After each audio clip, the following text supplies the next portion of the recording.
Assalamualaikum warahmatullahi wabarakatuh. Kembali lagi kawan di Legenda Catur Dunia. Selamat hari Rabu kawan, selamat beraktivitas kembali. Seperti biasa setiap hari Rabu coba kita akan mengintip turnamen mingguan yang ada di chess.com Title Tuesday. Yang beberapa minggu terakhir kita sempat melewatkannya kawan, karena banyak sekali turnamen-turnamen yang jadwalnya berbarengan. Jadi saya dahulukan untuk turnamen-turnamen mayor atau turnamen-turnamen besar yang kita ulas. Sedangkan turnamen mingguan yang ada di chess.com ini kawan, ya terbilang lumayan sebetulnya hadiahnya kawan. Setiap sesi menyediakan 2.500 US dollar. Dan untuk menunggu event-event berikutnya kawan, ada US Championship juga mulai berlangsung tadi dini hari babak kelima, tapi kita dahulukan Title Tuesday. Kita akan coba melihat permainan Magnus Carlsen, di mana Magnus Carlsen juga persiapan pemanasan kawan untuk menghadapi event Qatar Master.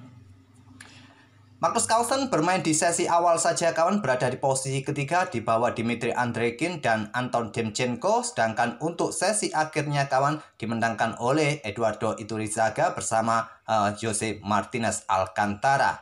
Kita akan coba ulas permainan Magnus Carlsen kawan, di mana Carlsen tadi di posisi ketiga dia mendapatkan 2 kali kekalahan kawan.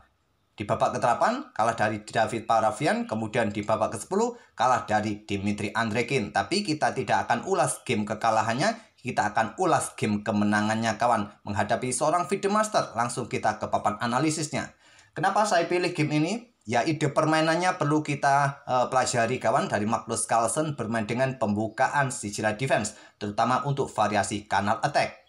Oke, langsung saja Carlsen yang pegang putih mengawali dengan pembukaan pion E4 dan tentu saja sisilan defense untuk melanjutkan kanal attack kawan. Kemudian gajah B5 lanjut Magnus, blokade langsung gajah D7, ini jalur utama kawan. Ya tentu saja dengan kuda ke sini bisa kalian blokade, tapi milih langsung menantang pertukaran. Dan kebanyakan langsung bertukar kawan, saran dari Stockfish seperti biasa juga, ataupun juga dengan pion C4, pion A4. Tentu dengan memainkan pion C ini harapannya nanti kuda akan tetap berkembang ke petak C3, atau dengan pion C, pion A4 ini kawan untuk dukungan gajah dan juga untuk menghadang pergerakan pion B5 hitam yang sering terjadi di permainan sisilah defense kawan. Magnus Carlsen memilih dengan pion C4. Kalau kalian memilih jalur utama pertukaran setelah diambil oleh menteri, di sini kalian bisa rokade atau tetap memainkan pion C4 kawan. Setelah kuda C6, ada kuda C3, hitam akan melanjutkan kebanyakan Viajento gajah gelapnya nanti dengan pion G6 terlebih dahulu. Setelah kalian dobrak petak pusat dengan pion D4, baku hantam seperti biasa di petak D4. Setelah gajah G7, kalian perkuat kuda kalian dengan gajah E3 di sini. Dan nanti beberapa langkah berikutnya tentu kalian bisa melanjutkan rokade.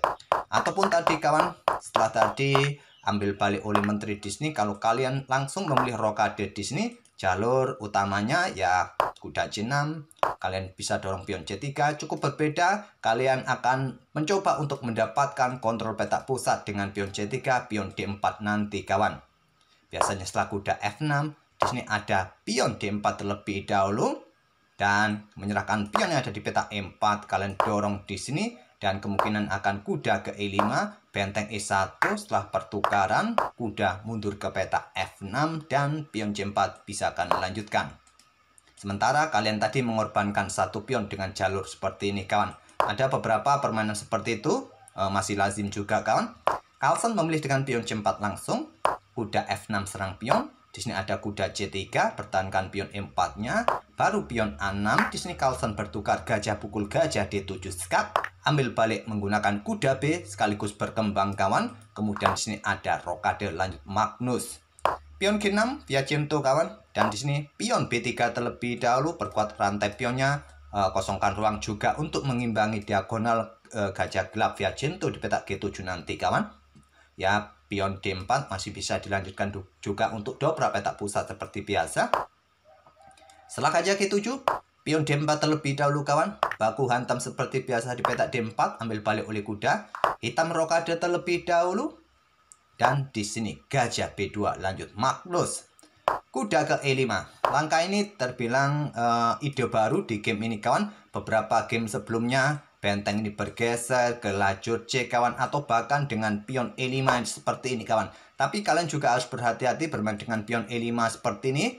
Dan seperti yang kalian lihat di sini, kalian mempunyai masalah pada pion D6 kawan, menggantung seperti ini. Ini adalah target yang mudah untuk dihancurkan dan kalian nanti akan sibuk menjaga pion semacam ini kawan. Hati-hati. Jadi dia memilih dengan langkah kuda ke E5, menteri E2, naik, koneksikan dua bentengnya, menjaga posisi gajah kawan, perkuat posisi pion, kuda siap beraksi juga beberapa langkah berikutnya. Kuda C6 menantang pertukaran, Carlsen menolak mundur ke F3 setelah benteng B8 dan benteng FD1 untuk pin pion di sini. Siap dorong pion ini kawan di lajur E. Menteri langsung menghindar ke C7. Di sini ada kuda D5 tantang Magnus. Coba menekan pion yang di sini dan menjaga ruang-ruang gelap kawan dan langsung diterima kawan.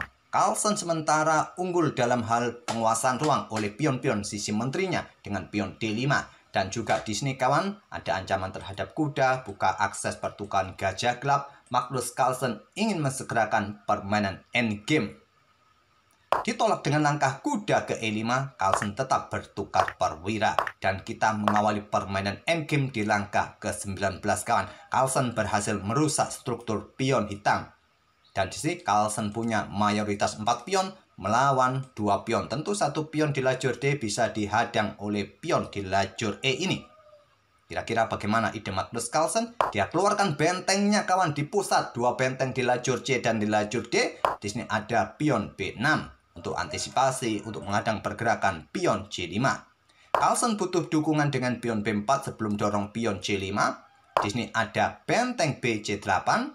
Atau kalian juga punya ide untuk counter attack dengan pion ini kawan, pion A5 untuk merusak struktur pion putih juga. Tapi terlebih dahulu benteng BC8 dan Carlsen menantang pertukaran di peta C5. Langsung diterima kawan, pion B pukul pion C5. Kalian juga punya ide dengan pion A5. Putih akan coba backup terlebih dahulu dengan pion A3. Kalian baku hantam di sini, baku hantam di sini, baku hantam di sini, baku hantam di sini. Dan benteng F digeser ke lajur D. Kemungkinan menteri ini akan bergerak ke peta C4 jika putih menemukan langkah terbaiknya kawan. Atau mungkin bermain dengan pion H3 di sini.